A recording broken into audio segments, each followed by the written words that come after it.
Hello বন্ধুরা, মিনামাসি রান্নাঘরে সবাইকে স্বাগতম। আমি আজকে লাউয়ের ঘন্ট করব। লাউগুলোকে আমি ছোট ছোট করে কেটে দিয়েছি, এখানে লঙ্কা চিড়ে দিয়েছি। বন্ধুরা, আমি আলু কেটে ছোট ছোট করে লাউর মধ্যে দিয়ে দেবো, দিয়ে আমি ভালো করে সিদ্ধ করে নেব, দিয়ে রান্নাটা করব। এবার আমি ধুয়ে নেব।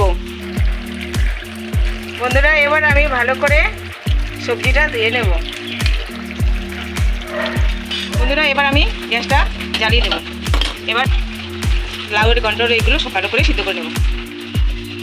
একটু ঢেকে ভালো করে সিদ্ধ করতে দেব। 10 মিনিট পরে আবার আমি দেখানোর মতো লবণ দিয়ে দেবো আর হলুদও দিয়ে দেবো। এই কড়াইতে ওইদিকে আমি তেল দিয়েছি, কড়াই গরম হয়ে গেছে। কড়াইতে আমি দেবো তেজপাতা, শুকনো লঙ্কা আর পাঁচফোড়ন দিয়ে তেলে দেবো।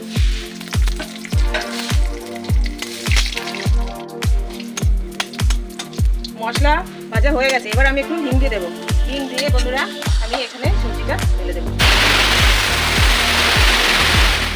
বন্ধুরা, 5 মিনিট পরে আমি এটা নামিয়ে নেব। বন্ধুরা, আমার লাউয়ের ঘন্ট রেডি হয়ে গেছে। এর মধ্যে নিচে আমি ধনেপাতা আর নিচে একটু চিনি দিয়ে নেড়ে চেড়ে এবার আমি নামিয়ে ফেলবো। রান্না কমপ্লিট।